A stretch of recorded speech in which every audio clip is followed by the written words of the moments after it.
I believe that a helpful framework to approach the topic of leadership in our professions is that of vocation. We don't often use the term vocation in the church. It's most commonly a term used in other churches, but it's a beautiful lens through which we can view our opportunities for leadership. So what is the concept of vocation? It's the idea that God calls us to individually walk a particular path of divine service. And more specifically, it's an internal awareness of one's desire to serve in a specific capacity that matches our internal talents and passions. It's the things that we feel in the depths of our souls that God has called us to do. So we can view our call to pursue the law as merely a job, or we can view it as a spiritual vocation. And professional venues can at times detract from our spiritual vocations. We may think, I'm here, I'm working, this is a job, it is what it is. But I would submit that it matters tremendously how it is we view our work. Work provides us with the financial means to pay the rent or the mortgage or to meet our other financial responsibilities, but is that all that it is? Most working people spend a significant portion of their lives, of the many hours of their weeks, working and working and working. So it really does matter how we answer this question. Is it simply a job, or is it something more? Or is it a means by which I can make a difference in the world? Is work something small, or is it about the life of the world? Some might view work narrowly as separate from our spiritual life, such that the holiness of the work is overlooked.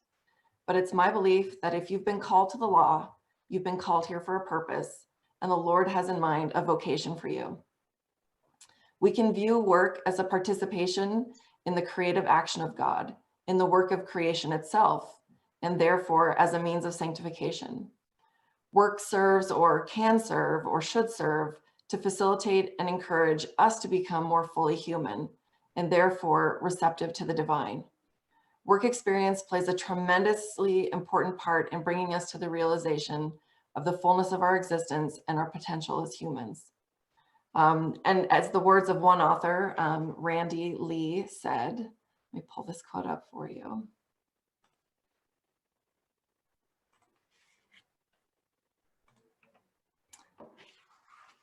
Woman then does not work because she does not have the wealth stored up or to constantly be at rest. Woman works because her dignity is in creating. Woman was created not simply for wages, but she was created to work. It is in work that woman's divine nature is displayed.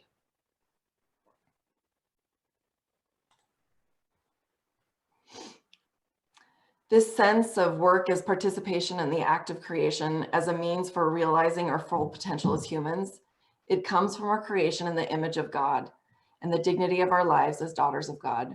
The purpose of work is to create, and the purpose of creation is to actualize our potential as beings created in the image of God. A caution here, I think we all need to remember that vocation is not static. We should view it as a verb, not a noun. There's a danger that once we name the thing to which we are called, we may begin to live in a static definition that keeps us from being open to God's call in each moment and prevents us from meeting the needs of our world. Another quote I would like to share here.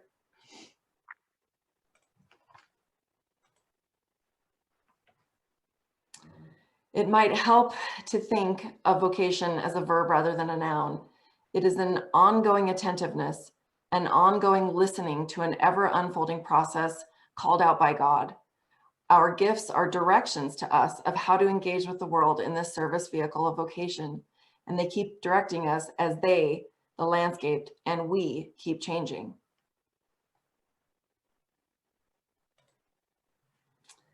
Secular success means furthering our careers, and many fear that making changes from what they've done will look too much like a failure.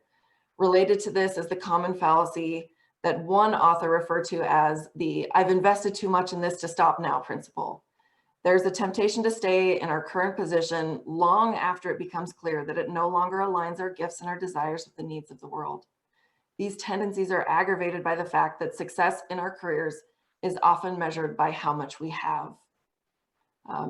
But what I would like to share is that I believe that discernment of vocation is not a one-shot deal. It's a lifelong process, and we need to have sensitivity to the fact that God may have different plans for us at different times. That can be difficult because it means that the best we can ever say is, I am where I am supposed to be right now, but I need to be open to the fact that God may want me to do something else at a different time. Angel mentioned before a little bit about my unique pathway to motherhood, and this wasn't actually something I had planned to talk about, but I will just share very briefly a little bit about that.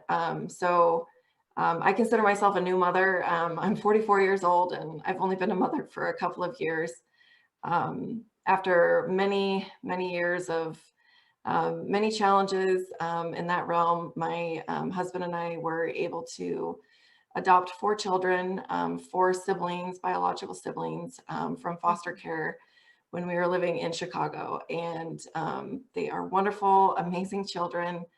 I'm thinking we're all about to have birthdays. So Maria is 15, Jesus is 14, Manuel is 12, and Roxana is 10. And they definitely bring a depth of purpose and meaning to my life and meaning to my practice of the law every day. I do want to recognize, though, that not all of us have the opportunity. I never thought I was going to have the opportunity to be a mother in this life. So many of us have so many different competing roles. We're not just in motherhood roles necessarily, but we're also daughters and sisters and friends and neighbors and board members and branch members throughout the world. They talk often of this, I've read about this concept of the sandwich generation, which is exactly where I feel like I am right now, where we've got my parents that are getting older and have their needs. And my mom broke her foot last month, and we literally have a bed in our front room across from my office right here where she's been sleeping in our front room so that she doesn't have to go up or downstairs. She's completely immobile. So we've got the parents on this side of the sandwich, and then we've got the kids on the bottom side of the sandwich. And it's this sandwich generation when we're being called to help in many different ways in our different roles. But I actually feel I have 2 siblings with profound disabilities. I feel like I'm in this, I don't know what I would call it, like an empanada generation or like a calzone generation, where I'm completely surrounded by the different roles that I have in my life and competing and appropriately and righteously competing things that compete for my time. But in light of our many family and community and other responsibilities, how do we approach our secular callings? And I do just want to share that I think it is so important that we take a step back and we look at our lives and we truly consider and listen to the Spirit and what the Spirit has to say to us about our vocation and our calling. So how do we go about identifying our vocational callings? A couple of the questions that I think that are really important to be asking. What do I think about in my spare time? What are my values? And how does a particular path accord with those values? What makes me feel alive? What is life-giving for me? Where does my energy flow from most naturally? I love that question. Where does my energy flow from most naturally? A vocation should reinvigorate us to have increased energy in other aspects of our lives. Howard Thurman, I'd like to share a quote from him. He was a spiritual advisor to Dr. Martin Luther King. He wrote the beautiful book, Jesus and the Disinherited. And he gave this advice about vocation. He said, don't ask what the world needs. Ask what makes you come alive and go do it. Because what the world needs is people who have come alive. And that's my invitation to you. That's what I hope that you'll be thinking about. What is it that calls to you, that you think about in your free time, that gives you energy and excitement? That may give you some clues and some promptings in the direction that you can go to become a leader in the law.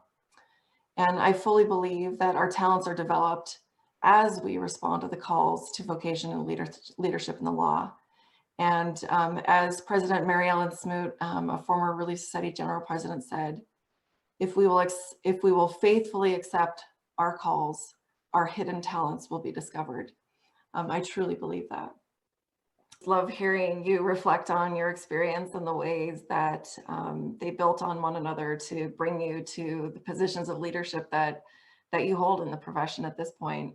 When I reflect on my own journey, I think back immediately to when I was a missionary serving for the church in Southern California.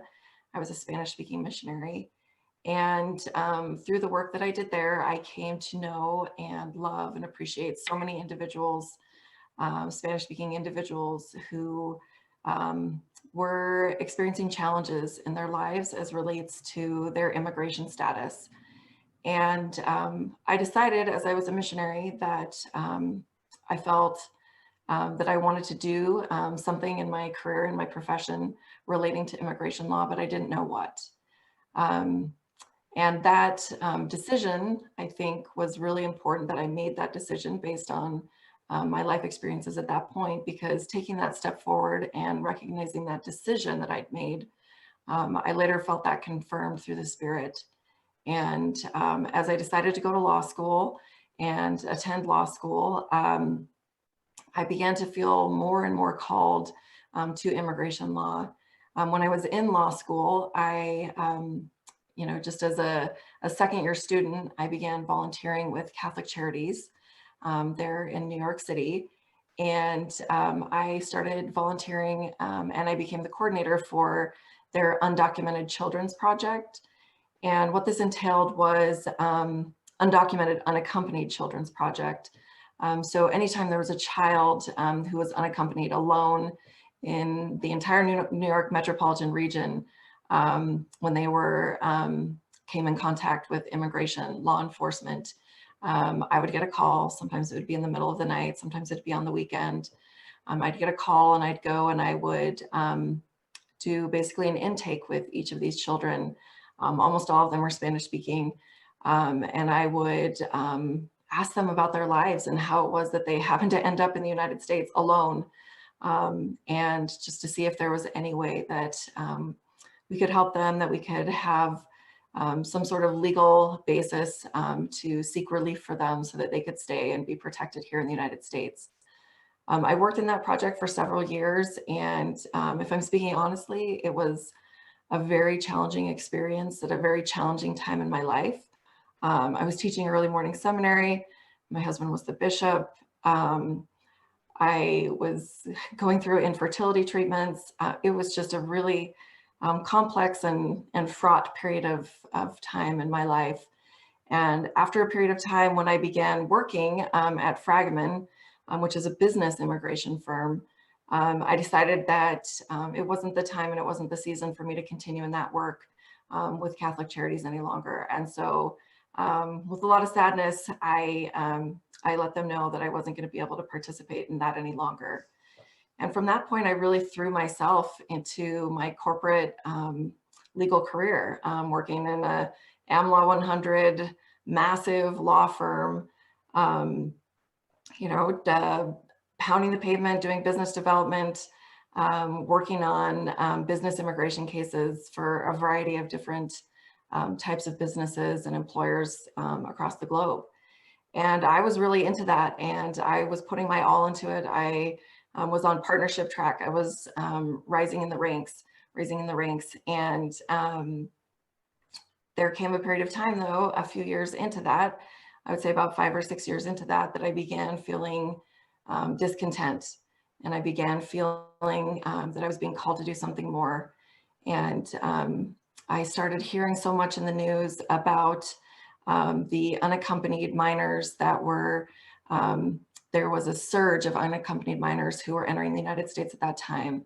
Hundreds of thousands of these unaccompanied minors, mostly teenagers, mostly teenage boys, were coming from Central America to flee the violence and gang situations in that area and just for survival. And I'd been reading about that. I'd been seeing it on Facebook. I'd heard about people doing work, and I really felt the call that I was supposed to do something about that. And so I went into my boss, a very profit-focused and profit-driven man. And I told him that I felt that I was supposed to go down to the border and volunteer to help these children and to help them get the legal assistance that they needed in order to be protected here in the United States. And I didn't know how he was going to take that. I pretty much thought he was not going to be happy about it, just given the role I was playing. I was playing a really critical role with a very large client, leading a major account. But he sensed it. He sensed it as I spoke with him, and he said, I fully support you. I don't want you to take PTO for this. This is on the firm's dime. We're going to pay for you to go down there. You should absolutely do this. And so I went down to the border, and I was there for several weeks, working 18, sometimes 20 hours a day. Just this massive, I can't even express the volume and magnitude of the suffering of these individuals that we were working with. And I felt like I was really, really doing what God wanted me to do, to be helping them at that time. And I returned back to the firm in Chicago a couple weeks later, and I felt inspired and also somewhat enraged. And I wrote an email late at night, which I would never recommend doing. I wrote an email late at night to the chairperson of our firm, to Austin Fragman. He is the one who founded Fragman International. And I sent this email to him in which I said that it was basically atrocious that the largest immigration law firm in the world wasn't more involved in these efforts to provide relief to these individuals that were fleeing violence and harm in their countries. And I remember taking a deep breath on this gigantic email I had just written, and I hit send. And I didn't know what was going to become of that. But I awoke in the morning to discover that Austin Fragman had forwarded it to 5,000 people across the globe. And everyone got to hear of my my concern and my outrage, and my call for others to participate in that as well. And at that time, the firm committed to send attorneys down to the border, immediately sent several dozen. Since that time, the firm has sent hundreds of attorneys for 1 week to 2 week long stints at the border to provide emergency legal representation to individuals who've crossed the border. And I would just say that I didn't completely leave my corporate work. That was still a very significant part of my my day and my career and my week. But as I moved up and as I approached partnership, the work that I had done in the pro bono realm, helping refugees and immigrants, it's what distinguished me from the others that were my same year. Everybody knew who I was because Austin had forwarded this email to the whole world. So, you know, when there's a lot of people that are up for partner, and there's a name like Rebecca Van Uitert that you've seen before, and you associate something positive with it, I think that, and I was told that it was critical to the vote, to the overwhelming unanimous vote, I was told, to be elected to partnership at Fragman, which is where I am today. So I feel like that was my calling at that time. I feel like now that I have 4 children, that some of my callings have shifted, and there's a time and a season for everything. But I still seek to keep my eyes and my ears open to the voice of the Spirit that I believe will guide me to know when it is that I am supposed to give pro bono service, and when it is I'm supposed to give more of my time in other ways. So that's a little bit about my personal journey and my hearing and recognizing the vocations I've been called to in my life. I'll just close by saying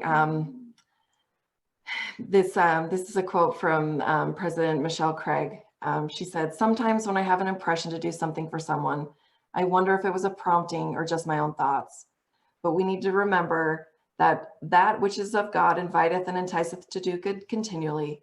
Wherefore everything which inviteth and enticeth to do good and to love God and to serve him is inspired of God."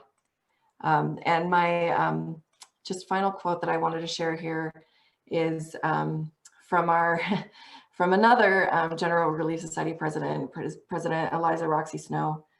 She said, Tell the sisters to go forth and discharge their duties in humility and faithfulness, and the Spirit of God will rest upon them, and they will be blessed in their labors. Let them seek for wisdom instead of power, and they will have all the power they need. They will have all the power they have wisdom to exercise.